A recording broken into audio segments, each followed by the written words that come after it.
The slap echoed through the first-class cabin. For a moment everything froze. Passengers stared, the air felt heavy, and the woman sitting in the aisle seat slowly lifted a hand to her cheek.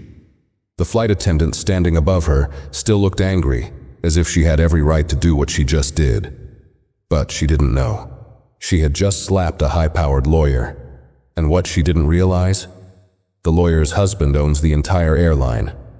Everything was about to change, and it wouldn't end well for her. Before we start the story, comment below where in the world you're watching from today. And if you enjoy stories like this, don't forget to subscribe and turn on notifications so you never miss a new one. Naima adjusted her blazer as she settled into her first-class seat, placing her briefcase neatly beside her. It had been a long, exhausting week, and all she wanted was a quiet flight home. The soft leather seat, the muted conversations, and the distant sound of passengers boarding behind her should have felt relaxing. But something about this flight already felt different. She had noticed it the moment she stepped onto the plane. The way the flight attendant's eyes lingered on her a little too long. The way her expression shifted from professional to something colder. Naima had experienced this before. The silent questioning. The subtle looks that suggested she didn't quite belong. But she was used to it. She had worked too hard to let something so small shake her. She pulled out her phone, checking her messages one last time before takeoff. A text from her husband, Idris, sat at the top of her screen. "Safe travels. Call me when you land." She smiled slightly, typing back a quick reply. "Boarded. See you soon." Just as she slipped her phone back into her bag, a shadow loomed over her. "Excuse me, ma'am," the flight attendant said, voice clipped and firm. "Are you sure you're in the right seat?" Naima looked up, meeting the woman's narrowed gaze. The question threw her off for a moment.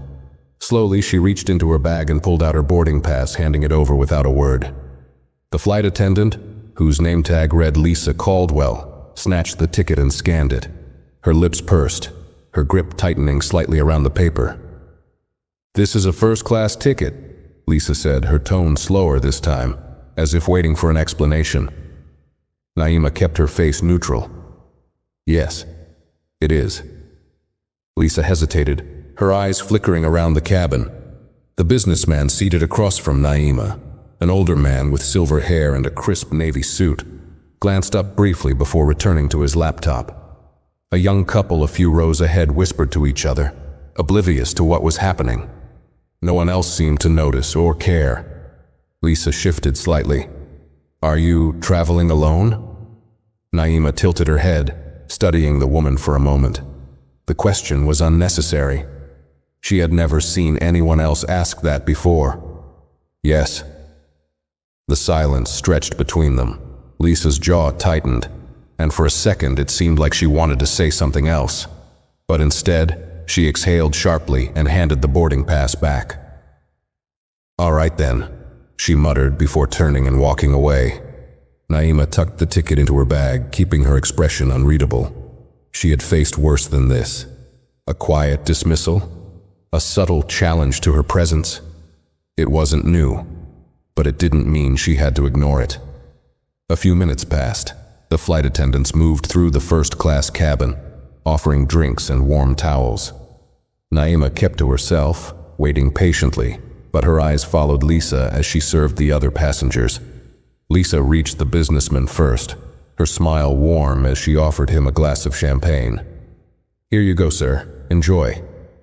She moved down the row, handing fresh orange juice to the young couple ahead, chatting with them briefly before continuing. Then she stopped at Naima's seat. The warmth disappeared. The polite smile vanished. "Would you like anything to drink?" Lisa asked, her tone flat. Naima met her gaze, her voice calm. "Water, please." Lisa didn't nod, didn't acknowledge her request. She simply turned on her heel and walked away. Naima's fingers tapped against the armrest as she watched Lisa continue down the aisle, offering friendly service to everyone else. It was a small thing, just a drink. But the message behind it was loud. Naima exhaled slowly, keeping her expression calm as she watched Lisa walk away. The tension in her shoulders was subtle, but it was there. She had faced people like this before, the ones who didn't say anything outright but made sure their actions spoke volumes. She leaned back in her seat, waiting. Minutes passed. The businessman across the aisle had already been served his second glass of champagne. The young couple ahead had been offered snacks to go with their drinks. But her water? Nowhere in sight. She pressed the call button.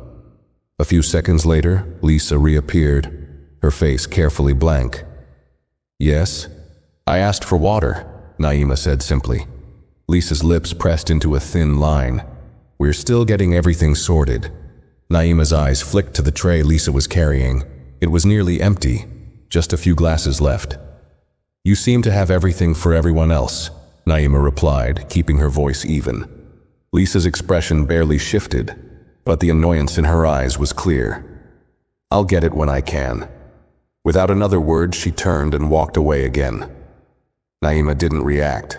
She had spent years in courtrooms, dealing with people who thought their power allowed them to be untouchable. She knew how to pick her battles, but she also knew when someone was challenging her on purpose. From the corner of her eye, she caught movement. The businessman across from her had paused his typing. His eyes flicked between her and Lisa, as if debating whether to say something. But after a moment, he looked back at his laptop and kept typing. A voice cut through the silence. "That was weird," someone murmured. Naima turned her head slightly. The young woman from the couple ahead had spoken, her brows slightly furrowed. Her partner, a man with short curls and a leather jacket, shifted uncomfortably. "I saw that too," he muttered. "She just ignored you."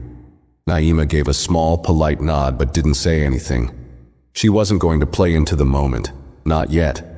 Just then, another flight attendant appeared, a younger woman with a bright professional smile.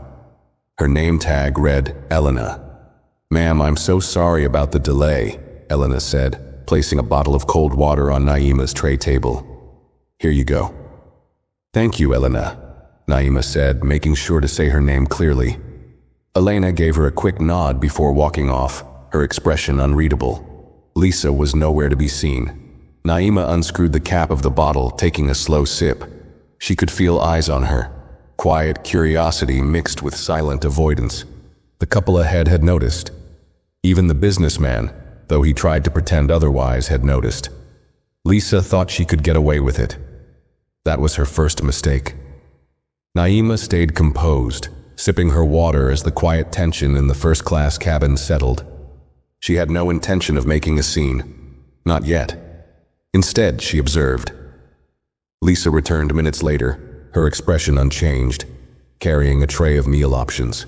She moved through the aisle with the same careful politeness she had shown before, warm smiles, light conversation, making sure every passenger felt accommodated. But when she reached Naima's seat, there was another pause, just long enough to be intentional.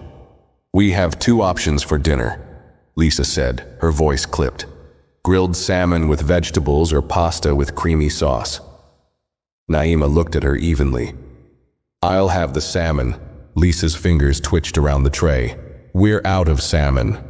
Naima's eyes didn't leave hers. The man across the aisle, who had ordered after her, was currently cutting into his serving of salmon, steam still rising from his plate. The young woman in the row ahead whispered something to her partner again. Naima let the silence stretch before responding. "Then I'll have the pasta." Lisa dropped the plate in front of her with just a little too much force. The silverware rattled against the tray table.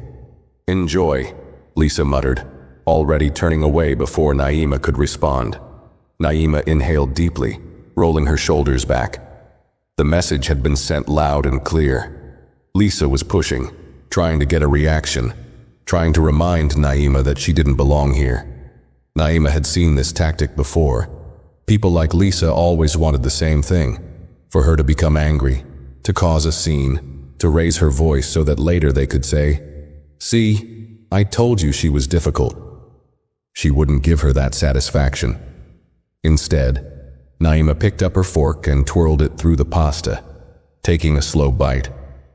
Then, without breaking eye contact, she reached for her phone and sent a single message. "Flight 208, first class. You might want to handle something." She set the phone down beside her plate. Lisa had made a mistake. She thought she was in control. She had no idea what was coming next. Naima continued eating, her movements slow and deliberate. She didn't rush. She didn't fidget. She wanted Lisa to think nothing had changed. But something had. The message had been sent. Across the aisle, the businessman shifted in his seat, clearly aware of what had just happened. His eyes flickered toward Naima, then back to his laptop. He wasn't going to intervene. He was the type to stay neutral, to avoid getting involved. The young couple ahead, however, kept glancing back. The woman, whose name Naima had overheard was Celine, seemed on the verge of saying something. Her partner, Dayan, placed a hand on her arm, murmuring something too low to hear. Naima let them talk. They weren't her concern. Her concern was Lisa, who had vanished again. Naima leaned back, crossing one leg over the other as she checked her phone. No reply from Idris yet. She wasn't worried. He was a man of precision. When he moved, it wasn't rushed, it was calculated. A slow sip of water, another glance at the businessman, still pretending to be focused on work. Then, movement. Lisa reappeared, her posture still stiff with authority, but there was something else now. Uncertainty. She walked through the first-class cabin, straightening trays, refilling drinks, but her eyes flicked toward Naima's seat more than once. She felt it. Something was off. Naima didn't react. She simply waited. It wasn't long before the intercom crackled to life. "Ms. Caldwell, please report to the cockpit immediately." Lisa stopped mid-step. The shift in the air was immediate. A few passengers looked up, eyebrows raised. The businessman's fingers hesitated over his keyboard. Naima set her fork down, her expression unreadable. Lisa turned sharply, forcing herself to move with confidence. But there was a stiffness in her steps as she disappeared behind the curtain leading to the front of the plane. Celine whispered something to Dion again.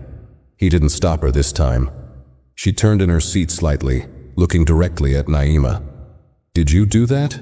she asked, her voice quiet but curious. Naima reached for her water, took a small sip, and met Celine's gaze with a knowing look. "I don't make unnecessary noise," she said calmly. "But I do make things happen." Celine blinked. Dion let out a low chuckle. And Lisa? Lisa was about to learn exactly who she had just played with. Lisa stepped behind the curtain, her pulse quickening. She wasn't sure why she had been called, but something about the tone of the announcement unsettled her. The cockpit was not where flight attendants were usually summoned, unless something serious was happening. She pushed through the door to the galley, where the co-pilot stood with his arms crossed. Next to him, a voice crackled over the in-flight phone. Lisa recognized the man on the other end instantly. Elliot Hayes, the airline's ground operations supervisor. He was the kind of man who didn't waste time with pleasantries. "Ms. Caldwell," Elliot's voice was firm, emotionless. "We received a report about an incident in first class." Lisa's throat went dry. "Incident," she repeated, trying to sound composed. Elliot sighed through the speaker. "A first-class passenger has reported being mistreated. I assume you know who I'm talking about." Lisa's fingers curled into fists. She did know, and now she knew exactly where that text message had gone. Lisa swallowed, forcing a professional tone. "Mr. Hayes, I was simply following protocol. If a passenger—" "Don't waste my time," Elliot cut in. "The passenger in question is Naima Sinclair. Do you know who she is?" Lisa frowned. The name sounded vaguely familiar, but she couldn't place it. "She's an attorney," Elliot continued. "A very well-known one, but more importantly, she is the wife of Idris Sinclair." The words hit Lisa like a slap to the face. Her blood ran cold. Idris Sinclair, owner of the airline. The realization made her stomach lurch. The woman she had been dismissing, disrespecting, and ignoring, the woman she had intentionally denied proper service, was married to the most powerful man in the company. Lisa felt the weight of her mistake settle in. "Ms. Caldwell," Elliot continued, his tone sharpening, "you will return to first class and ensure that Mrs. Sinclair receives the same level of service as every other passenger. You will apologize. and you will do so now." Lisa's lips parted, but no words came out. "Additionally," Elliot added, his voice turning colder, "upon landing you will report to the airline's executive office for a formal review of your conduct." Lisa's breath came faster. She felt the heat of humiliation creeping up her neck. "Am I clear?" Lisa forced her voice to stay even. "Yes, sir." "Good," Elliot said. "Then fix your mistake." The line went dead. Lisa stood frozen in place. Fix her mistake? How could she fix something like this? She had just humiliated the wife of the man who owned the sky she was flying in, and now she had to walk back to first class and face her. Lisa took a deep breath, pressing her palms against the counter in the galley. Her hands were clammy, her heart pounding so hard she could hear it in her ears. She had spent years controlling the first-class cabin, ensuring everything ran the way she wanted. Now, she was about to step back out there, not as the one in charge, but as the one who had lost control. She smoothed her uniform, squared her shoulders, and walked back through the curtain. The first-class cabin was quieter than before.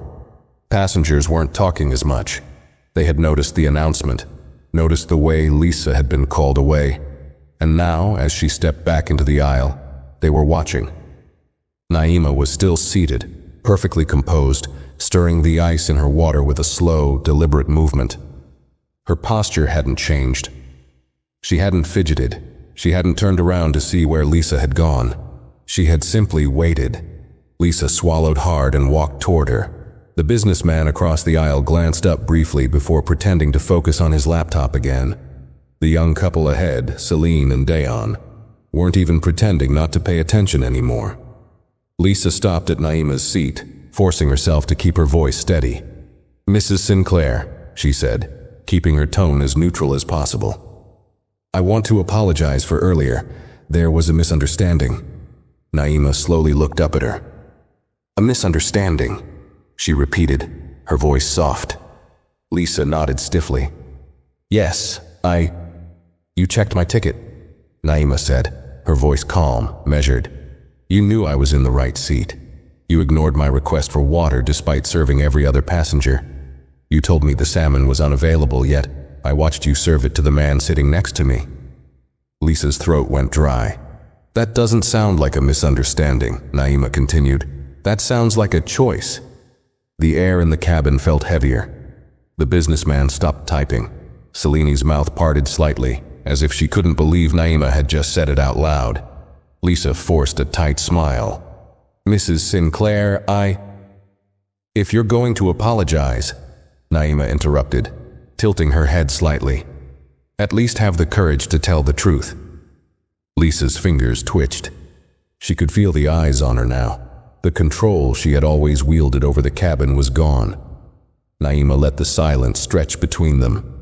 Lisa wasn't used to being powerless, and now she had no choice but to stand there, exposed with every passenger waiting to see what she would say next. The flight attendant inhaled sharply. "I misjudged you," Lisa admitted, forcing the words out. Naima gave a slow, knowing nod. "You did." Lisa wanted to disappear. Instead, she swallowed her pride and asked, "Can I get you anything else, Mrs. Sinclair?" Naima didn't blink. "You didn't ask me that before." Lisa knew what she was referring to. Earlier, she had served everyone with warmth and a smile except her. Lisa clenched her jaw. "Would you like anything to drink?" she repeated, voice tighter this time. Naima picked up her half-empty water bottle, turning it slightly in her hands. "No," she said finally, her voice light but firm. "I think I'll stick with what I already have." Lisa nodded stiffly and turned to walk away, her face burning. As she retreated toward the galley, she could feel the shift in the cabin. The whispers, the lingering stares, the realization from every single passenger that something deeper had just unfolded right in front of them. Lisa didn't just lose control of the situation. She had lost something bigger, and she had no way of getting it back. Lisa moved quickly through the aisle, each step feeling heavier than the last. She had worked in first class for years, had built a reputation for being strict, efficient, and in control. But now she felt like every passenger's eyes were drilling into her back. She stepped behind the curtain into the galley, gripping the counter to steady herself. The space suddenly felt smaller, suffocating. Her breath came shallow and her hands trembled slightly. She had apologized. She had been forced to apologize, and yet it wasn't over. A voice cut through her thoughts. That didn't go well, did it?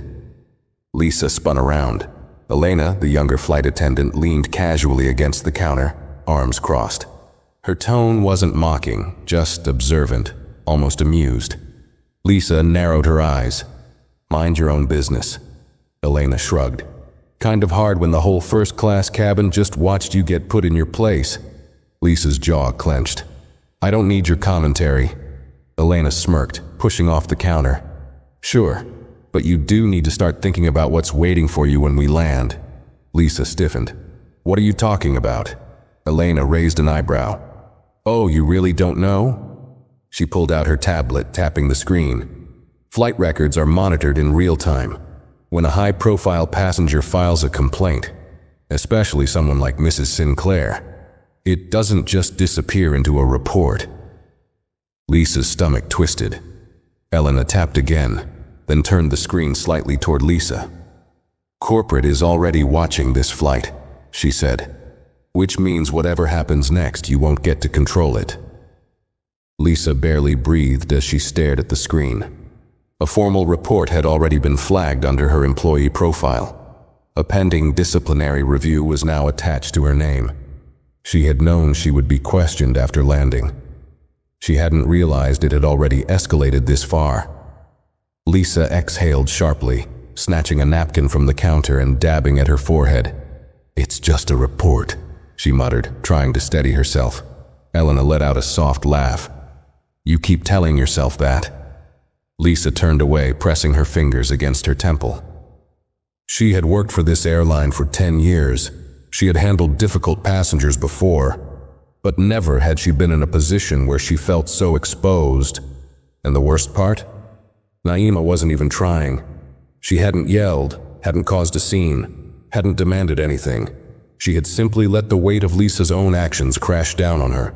Lisa inhaled deeply, straightening her uniform again. Maybe she could fix this.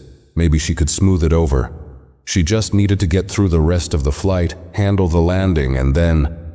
The in-flight phone buzzed sharply. Lisa's heart stopped. Elena leaned in slightly, glancing at the flashing light. You should answer that, she murmured, a knowing look in her eyes. Lisa reached for the receiver with stiff fingers and slowly lifted it to her ear. This is Dominic Harper, Vice President of Operations. Ms. Caldwell, upon landing, you will be escorted to the corporate office for an immediate review. Lisa froze. Her mouth went dry. Do not speak to any passengers. Do not leave the aircraft without supervision. And do not, under any circumstances, attempt to cover up what has already been reported. Lisa gripped the receiver so tightly her knuckles turned white. Am I clear? The voice on the other end asked. Lisa's stomach twisted into knots. Yes, sir, she forced out. The line clicked dead. Lisa set the phone down slowly, her breathing shallow. Elena shook her head, letting out a low whistle. Wow, she murmured. That sounded serious. Lisa didn't answer. She already knew how serious it was. She had been trying to remind Naima Sinclair that she didn't belong. But now, Lisa was the one who didn't belong. Lisa gripped the edge of the counter, trying to steady herself. Her mind raced with possibilities, each one worse than the last. An immediate review upon landing? That wasn't protocol for a standard complaint. This was something else. This was bigger. She needed to think, fast. Taking a slow breath, she adjusted her posture, forcing herself to stand straight. She had been here before. Not in this exact position, but in situations where she had to regain control, redirect the outcome, and smooth things over before they spiraled. She could still fix this. Elena was still standing there, arms crossed, watching her with a look of silent amusement. Lisa hated it. The girl was enjoying this, waiting to see her fall. Lisa swallowed her frustration and turned, stepping back through the curtain into the first-class cabin. The atmosphere felt different now. Everything looked the same: the soft lighting, the quiet hum of conversation, the sound of silverware clinking against plates. But there was something off. She could feel it in the way the businessman across from Naima refused to look up from his laptop, even though Lisa knew he had seen everything. In the way the young couple a few rows ahead had stopped whispering, now just watching. But most of all, she could feel it in the way Naima hadn't moved at all. She sat in the same relaxed, composed posture, her expression unreadable. She wasn't smirking, wasn't smug, she wasn't even angry. She was just waiting. Lisa clenched her jaw, forcing a polite expression onto her face as she made her way down the aisle. She needed to act normal, pretend nothing had changed. She approached a passenger in the row ahead of Naima, forcing her usual professionalism. "Can I get you anything else, sir?" she asked smoothly. The man, a middle-aged traveler in a charcoal suit, hesitated. His gaze flicked toward Naima's seat before he cleared his throat. "No, I'm fine," he said, his voice unusually cautious. Lisa nodded, turning slightly toward Selene and Dayan. "Anything for you two?" Selene tilted her head. "You're asking now?" she said, her voice light but laced with something sharper underneath. Lisa felt heat rise to her neck. "It's my job to check on passengers." Dayan smirked slightly. "Huh," he muttered. "Didn't seem like that earlier." Lisa's stomach twisted. She shouldn't have looked at Naima just then, but she did. And that was the mistake. Naima didn't say anything. She didn't have to. Her eyes met Lisa's, calm, steady. Waiting. Waiting for what? Lisa didn't know. Lisa tore her gaze away and turned sharply, moving toward the front of the cabin before she lost her composure. The plane was starting its descent. The captain's voice came over the intercom, reminding passengers to prepare for landing. Lisa had never been more desperate to get off a flight in her entire career. She returned to the galley, pressing her back against the counter, hands gripping the cool surface. Elena was still there. Lisa could feel the younger flight attendant's eyes on her, waiting too. "You know," Elena said after a moment, "I bet Mrs. Sinclair doesn't even need to say anything." Lisa didn't respond. "She's not making demands. She's not yelling," Elena continued, tilting her head thoughtfully. "She's just sitting there, letting you crash yourself." Lisa's nails dug into the counter. Elena leaned in slightly, lowering her voice. "And that's worse, isn't it?" Lisa's stomach churned, her throat dry, because she knew it was true. She had always been the one in control, the one who decided how things ran, who got what treatment, who was taken seriously and who wasn't.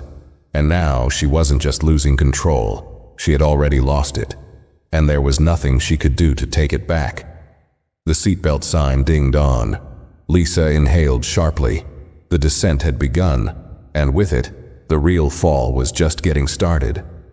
The plane began its steady descent, and Lisa gripped the edge of the counter, staring at the galley wall as if it could offer her an escape. She needed to think, to fix this before they landed. This wasn't just a bad interaction with a passenger. This wasn't a minor complaint she could brush off or talk her way out of. This was a direct problem with the wife of the most powerful man in the airline, and Lisa had made it personal. Her hands clenched. She had worked too hard for this, spent too many years climbing through the ranks, making sure first class ran exactly the way she wanted it to. She wasn't about to lose everything over one passenger. Lisa took a slow breath, steeling herself before stepping back into the first-class cabin. The mood had shifted even more. The descent had made the passengers quieter, but there was something else, too. A thick tension that still hung in the air. Lisa knew why. Everyone was waiting to see what happened when they landed. She couldn't let things get worse. Squaring her shoulders, she walked back toward Naima's seat, trying to keep her expression neutral. She wasn't sure if she was going to fix anything, but she had to try. Naima was exactly as she had been before, calm, still, unshaken. The ice in her glass had melted, condensation pooling at the base, but she hadn't touched it. Lisa stopped beside her, lowering her voice. "Mrs. Sinclair," she began, keeping her tone carefully controlled. "Is there anything else I can do for you before we land?" Naima looked up at her, blinking slowly, as if amused by the sudden change in demeanor. Lisa felt the weight of the moment. If Naima made one complaint, just one more statement, it would be over. Naima tilted her head slightly. "You've already done enough." The response wasn't harsh. It wasn't aggressive. It was just factual. And that was worse. Lisa swallowed, shifting uncomfortably. "I just want to make sure you have everything you need."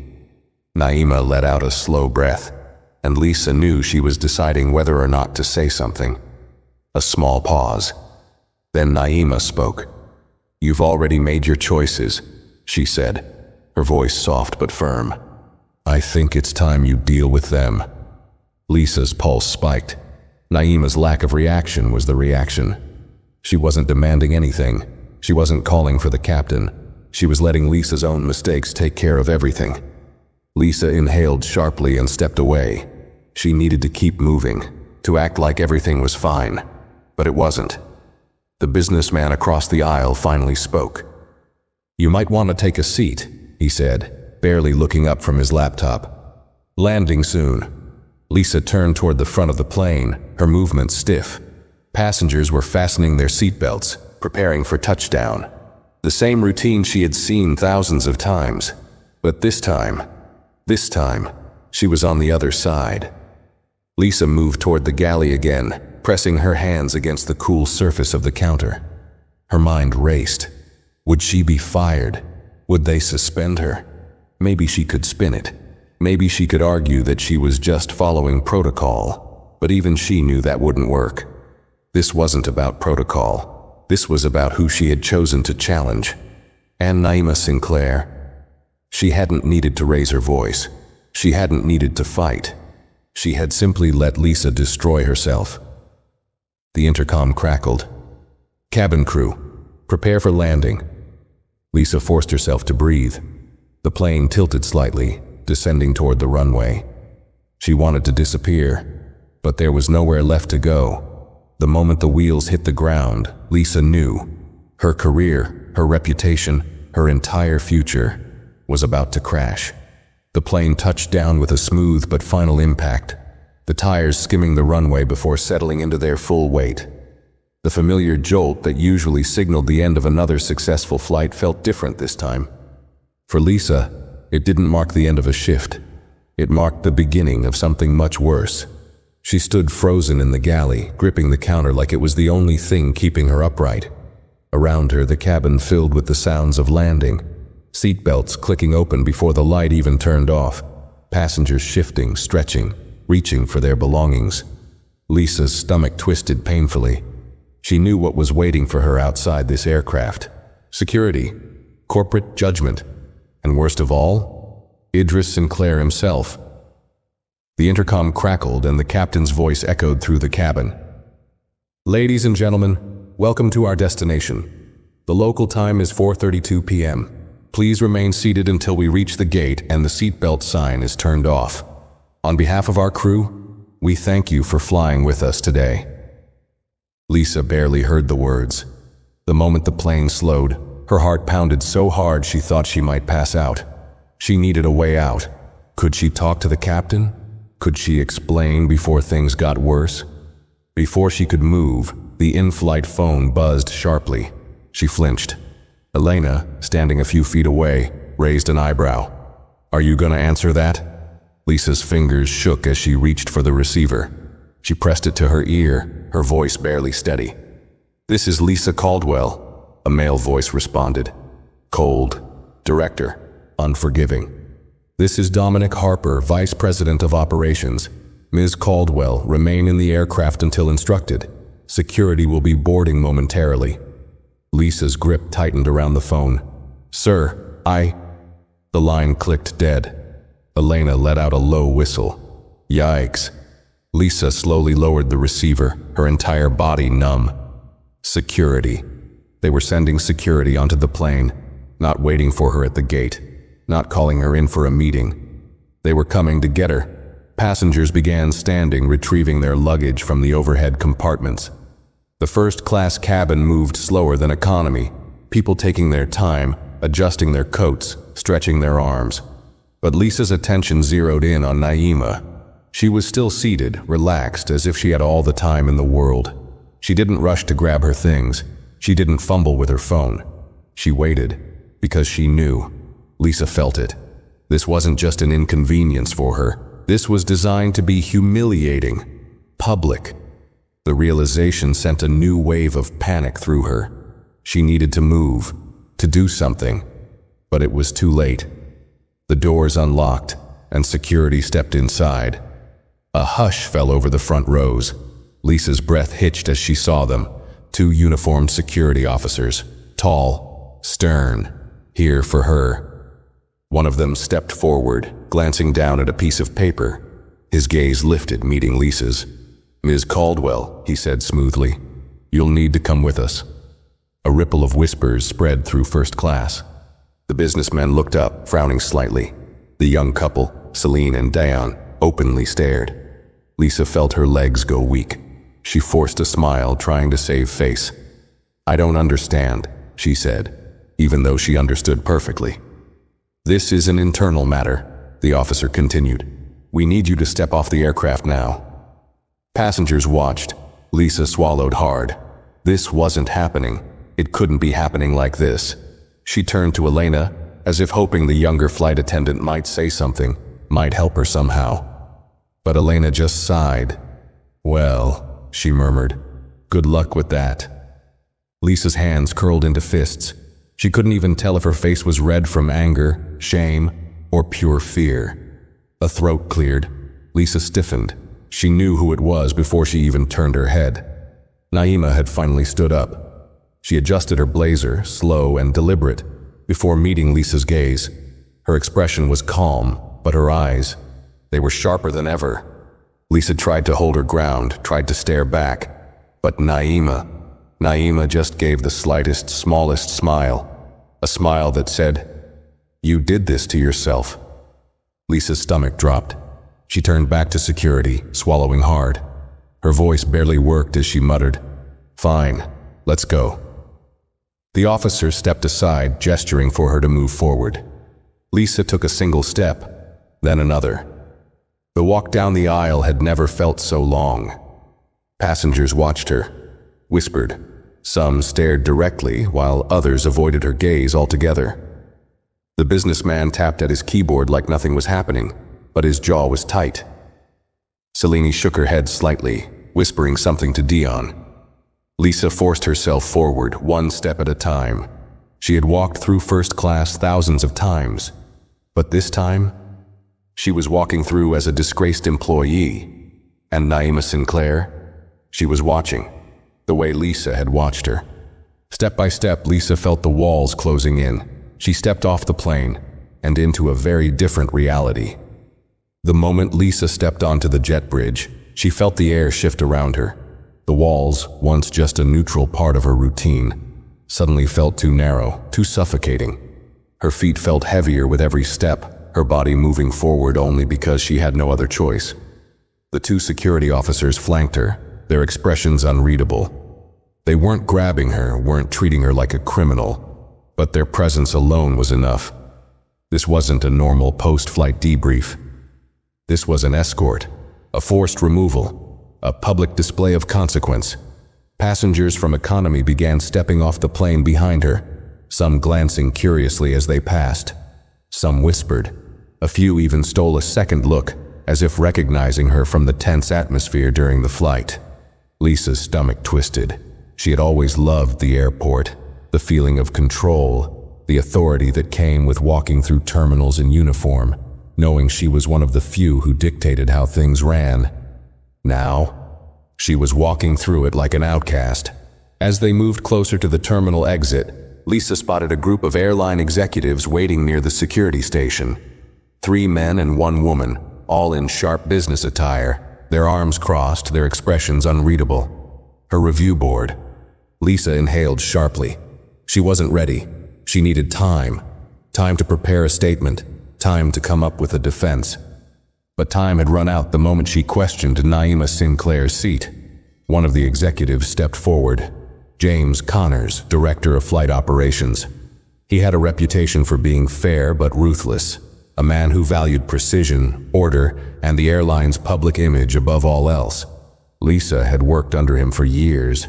He had even praised her once for how efficiently she managed first class. Now, his blue eyes held no warmth. "Ms. Caldwell," he said, his voice clipped. "Follow us." Lisa's throat tightened, but she nodded stiffly, stepping into pace with them. The walk to the executive lounge was brutal. Lisa felt every glance, every shift of the crowd as people noticed the uniformed officers escorting her. Some looked on with curiosity, others with disinterest, but a few seemed to recognize what was happening. She spotted one of the gate agents she had worked with before, Daniel, a young man who usually handled first-class check-ins. He met her gaze for half a second, then quickly looked away. Lisa clenched her jaw. She was already being erased. No one would defend her. No one would step forward, because no one wanted to risk standing against Idris Sinclair's company. They finally reached the executive lounge, a quiet, glass-walled room away from the public eye. Inside, a sleek conference table stretched across the center, with neatly arranged chairs and a single tablet blinking with Lisa's employee profile. She hesitated at the door.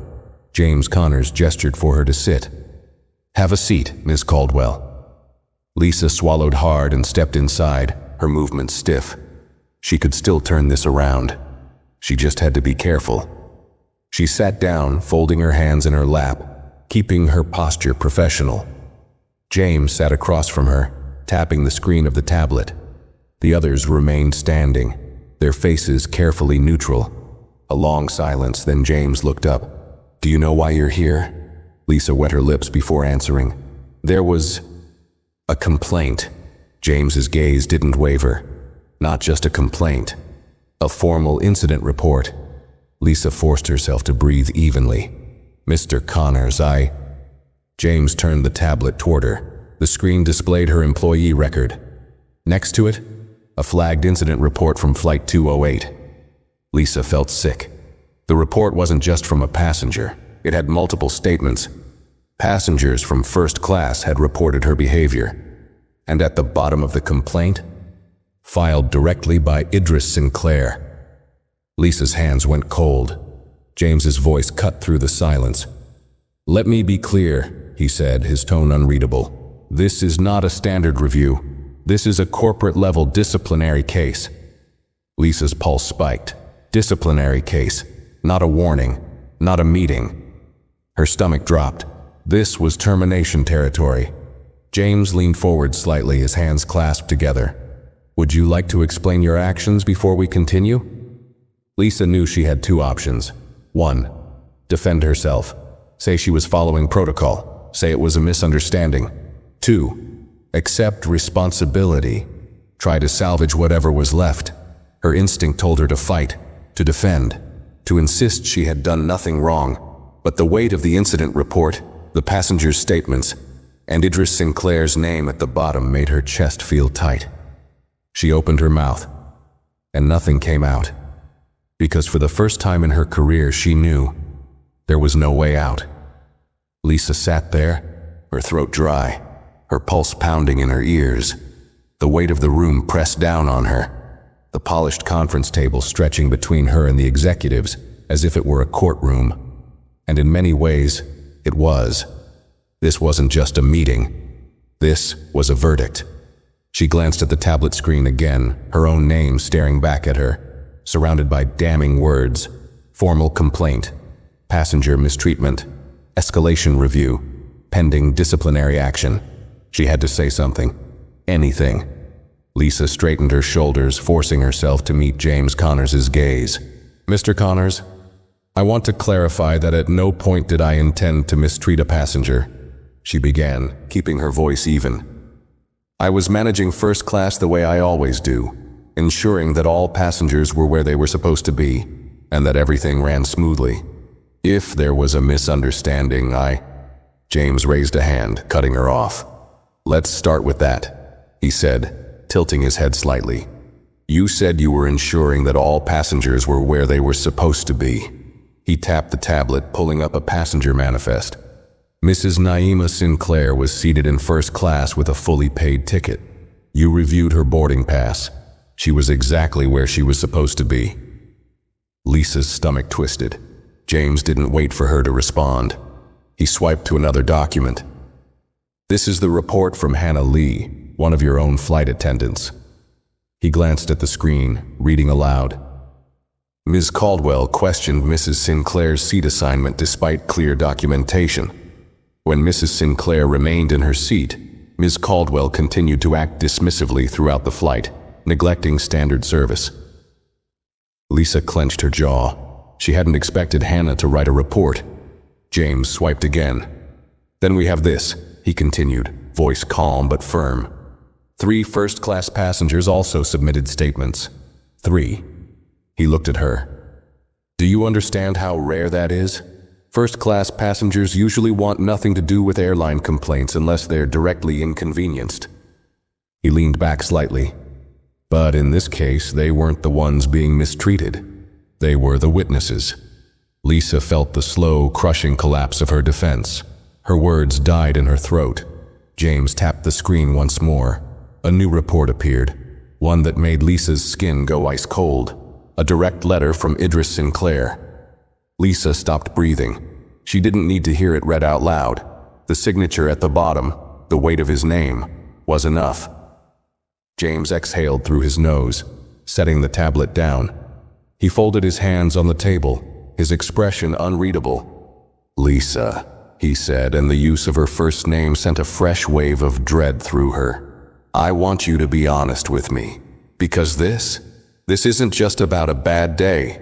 This isn't about an overlooked drink request or a seating mix-up." His eyes locked onto hers, sharp and unyielding.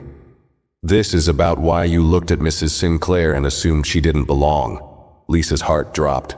Silence stretched between them, heavy and unbearable. James leaned forward slightly. "You've worked for this airline for 10 years. Tell me something. Have you ever questioned another first-class passenger the way you questioned her?" Lisa felt like she was suffocating. She could feel every pair of eyes on her, waiting. Her instinct was to argue, to say that it was never about that. But she couldn't, because the answer was obvious. James studied her face, waiting to see if she'd have the nerve to lie. Lisa didn't. She dropped her gaze. James sighed. "That's what I thought." Another long pause. Lisa felt herself sinking. "I'm going to be honest with you," James continued. "There's no way to spin this. You had multiple opportunities to course correct. You could have apologized the first time Mrs. Sinclair made it clear she wasn't moving. You could have treated her with the same professionalism as every other first-class passenger. But instead, he shook his head.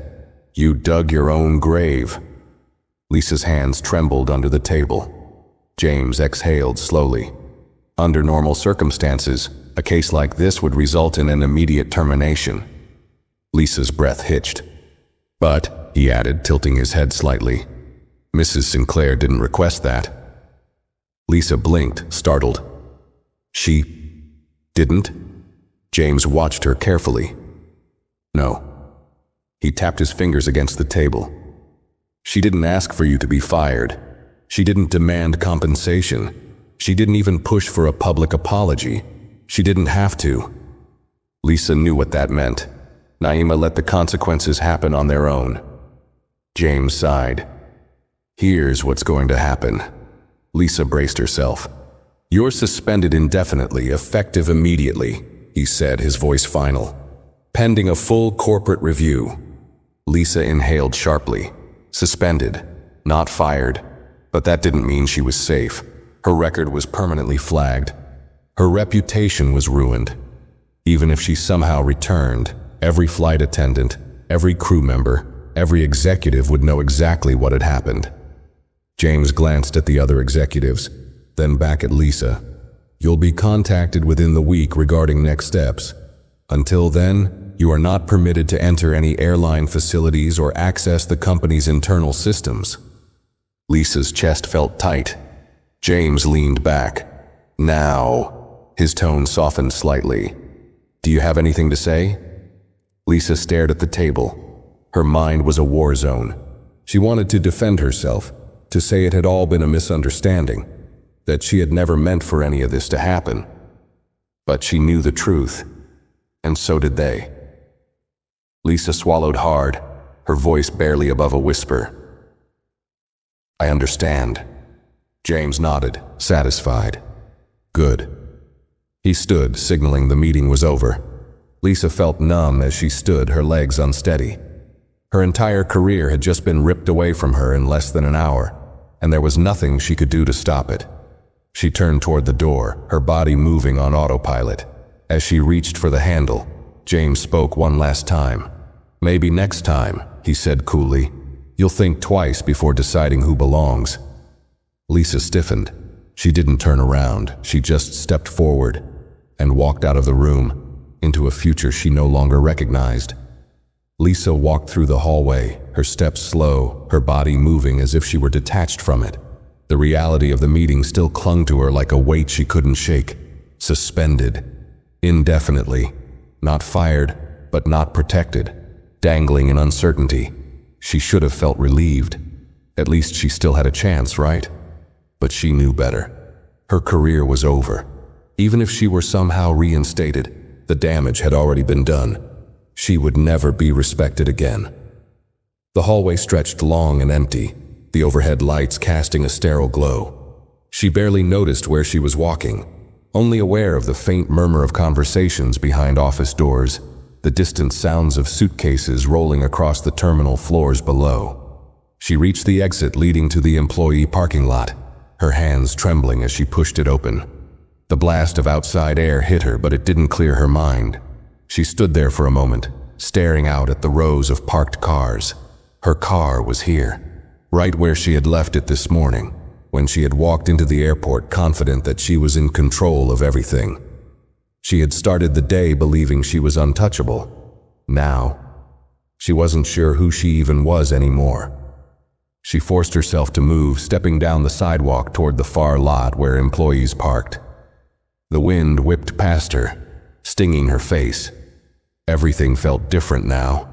The airport, the company she had worked for, the job that had been her entire identity. They weren't hers anymore. Not really. She reached her car, fumbling for her keys, her fingers cold and unsteady. She yanked the door open, slid inside, and slammed it shut, her breathing sharp and uneven. For a long moment she just sat there, silent, alone.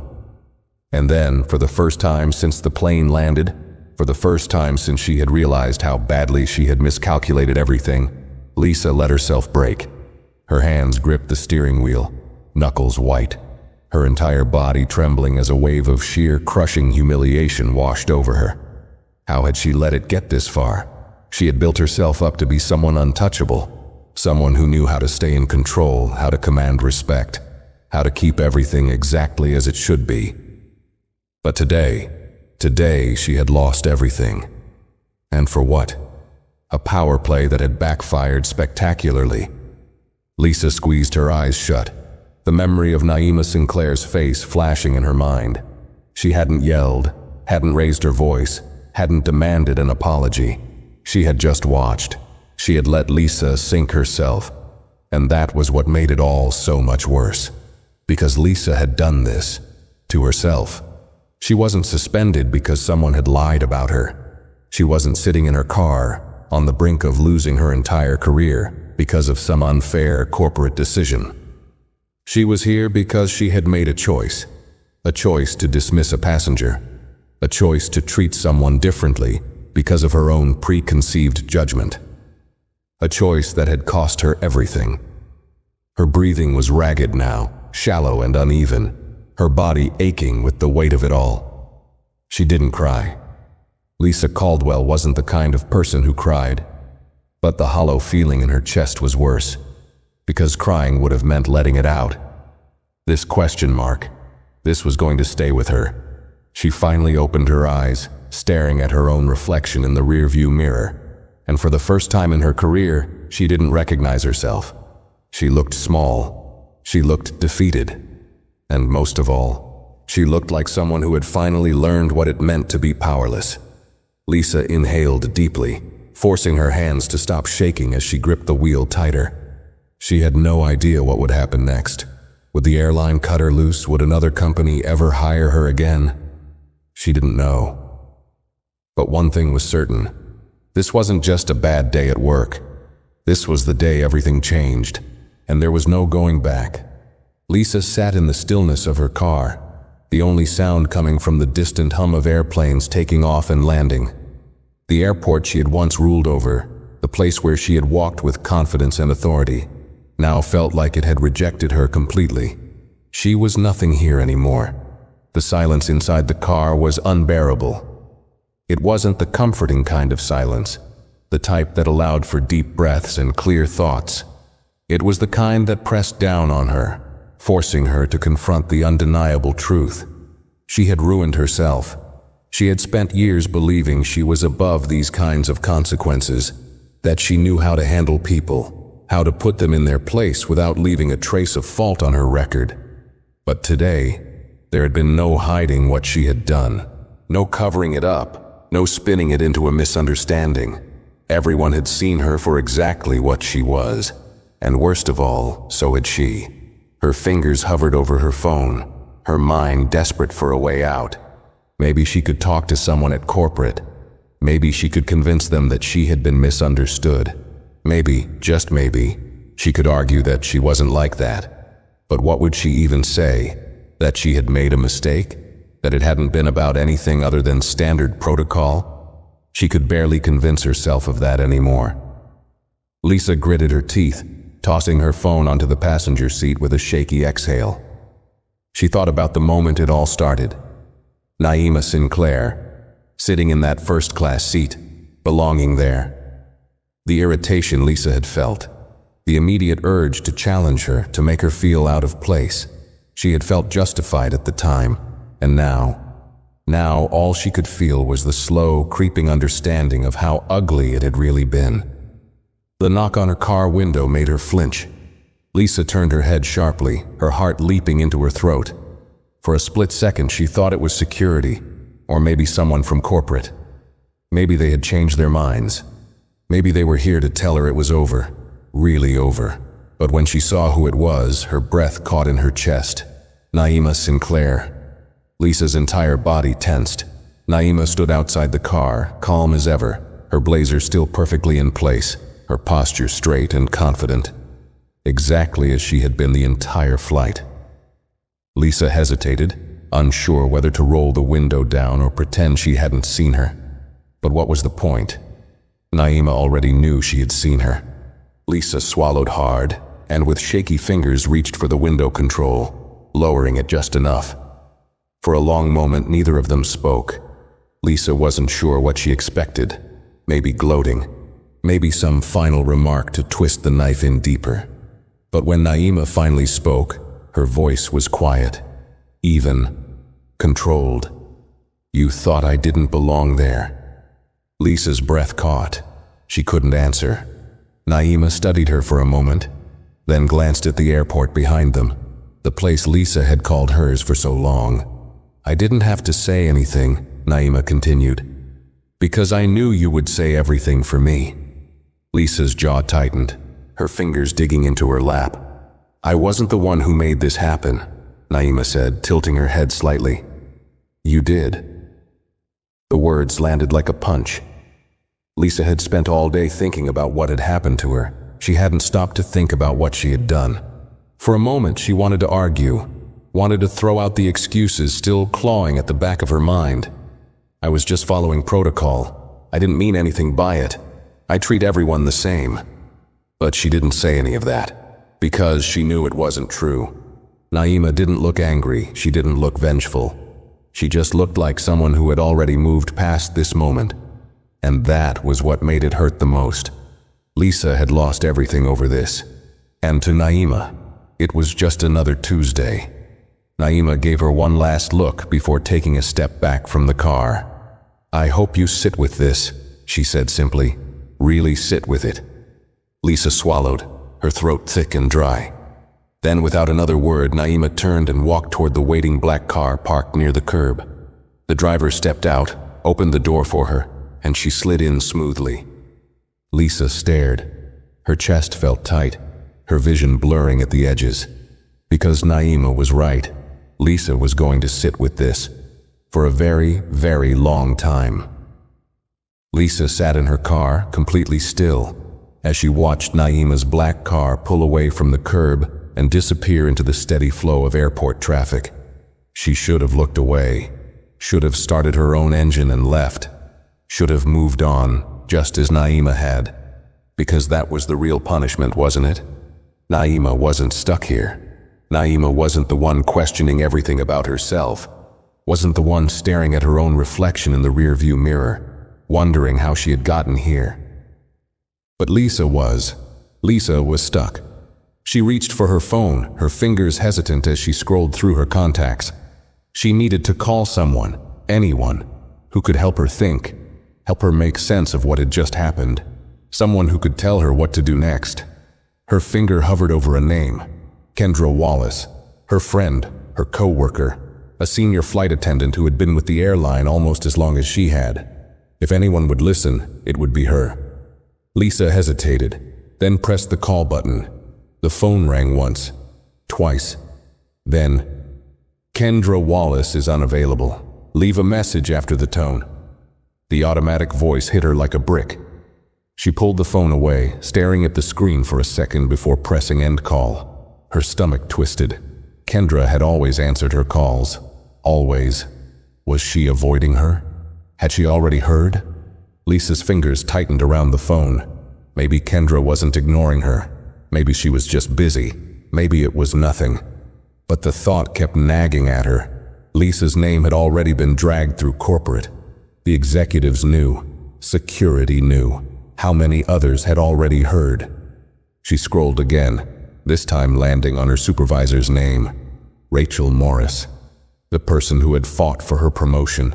The one who had trusted her to handle first-class operations without supervision. Lisa stared at the name for a long time, debating whether to call. Would Rachel answer? Would she even want to? Lisa's thumb hovered over the button. Then, at the last second, she shut off her screen and dropped the phone onto the passenger seat. What was she even going to say? That she was sorry. She wasn't even sure she was. Not because she didn't regret it, she did. But because she had spent so many years believing she was right. Believing that her way of doing things was the best way. And now, in the span of one flight, she had been forced to face something she had never wanted to admit. She had never been as untouchable as she thought. She gritted her teeth, her hands tightening around the steering wheel. What now? Did she wait out the suspension? Hope for a miracle? Did she start looking for other jobs? Could she even get another job after this? What airline would hire someone who had been suspended by a CEO's direct order? Lisa pressed her forehead against the steering wheel, her breathing shallow. This wasn't just a setback. This was the end of the life she had built. She had spent 10 years crafting her reputation, making sure she had control, making sure that everyone in first class knew who was in charge. And now, she had no control over anything, and everyone knew it. She squeezed her eyes shut, trying to block out the flood of thoughts, but they wouldn't stop. What if they never reinstated her? What if she was blacklisted from the industry? What if she had to start over from nothing? Lisa's breath came out unsteady. For the first time since stepping onto that plane, she was forced to accept a truth she had never been ready for. She had always been the one with power, and now she knew exactly what it felt like to have it stripped away. This wasn't just about a mistake. This wasn't just about one flight. This was about who she was, or rather, who she had been. Lisa didn't know what came next. For the first time in years, she didn't have a plan. No quick fix, no strategy. Just the cold, hollow realization that everything she thought she knew about herself had shattered. And this time, there was no one else to blame. Lisa inhaled sharply, gripping the wheel so tightly that her knuckles turned white. Then, slowly, she turned the key in the ignition.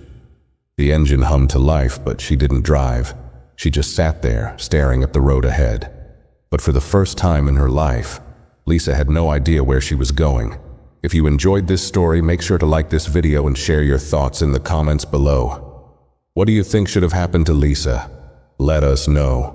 And don't forget to subscribe to the channel for more stories like this.